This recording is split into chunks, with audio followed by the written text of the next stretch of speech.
you have covered the price topic, I would like to ask you, so on top of this, what you have just mentioned, what are your predictions or thoughts about what could happen before and after the halving in terms of... So the halving is a very interesting topic because I've now experienced, this will be my third halving, and every time what happens is a lot of excitement just before, and then nothing happens. And I expect that's what's going to happen now. We're going to have a lot of articles and a lot of podcasts and a lot of conversation about what's going to happen for the halving. I think nothing much. Right now, if we look at the Bitcoin halving, I think we're going to see the most inefficient miners are going to turn off their equipment and switch off, and we're going to see a drop in hash rate. Now, that's not going to happen immediately. And the reason it's not going to happen immediately is, one, because many of them have already switched off because they already were too inefficient to mine at the current prices. So 2 or 3 weeks ago, when we had the big drop in price, a lot of the miners switched off then. I think at the halving, the miners who are still mining at that point are the types of miners who either are profitable or have long-term contracts. So if they have long-term contracts for electricity, then they won't switch off. They're going to basically continue to mine even at a small loss, anticipating a rise in price or a change in the conditions that will make them more competitive, hoping that other people drop out first. So I do expect we're going to see a reduction in the hash rate, but not a huge reduction in the hash rate.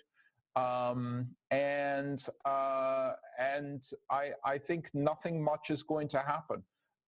It's going to pass. And then 2 to 3 months later, when people realize nothing happened, Bitcoin's still working, it's robust, maybe the difficulty adjusts down a couple of times, then we're going to start seeing the impact of the reduction in supply.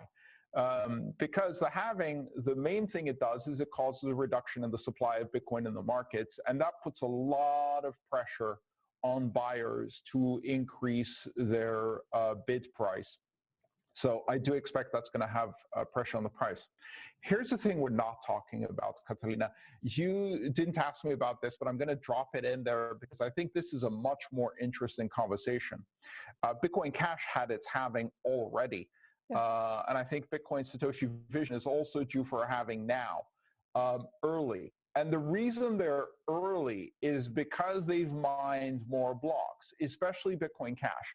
So with Bitcoin Cash, what happened was, because of the implementation of a different difficulty adjustment algorithm called the emergency difficulty adjustment algorithm, because of fluctuations in the hash rate in the past, Bitcoin Cash actually mined a lot more blocks, especially right after the fork when the difficulty was adjusting very rapidly. Because it mined a lot more blocks, it arrived at 660,000 blocks before Bitcoin, or sorry, 630,000 blocks before Bitcoin. So as a result, it's already had its halving. Now, here's an interesting thing. If you have 3 coins that are relatively big, more than nothing, right? Like Bitcoin, Bitcoin Cash, and Bitcoin Satoshi Vision, and you have a halving in one of them, but not the others, then the miners who are unprofitable, because the algorithm they're using is the same as the other chains, can simply switch to the other chains that are more profitable and mine there. With Bitcoin Cash, this has caused a very, very big drop in the hash rate. At the moment, the majority of mining is being done by a single miner, Bitcoin.com. And they have more than 60% of the hash rate, I believe now. That's at least an estimate. We can't be sure, of course. So the very interesting things are happening with Bitcoin Cash because of the half. I expect we're going to see similar issues with Bitcoin Satoshi Vision, because if you have the same hashing algorithm as another chain, that gives miners the opportunity to switch chains. Now think about what happens when Bitcoin does its halving. Well, when Bitcoin does its halving, there is no bigger, more profitable chain to move to.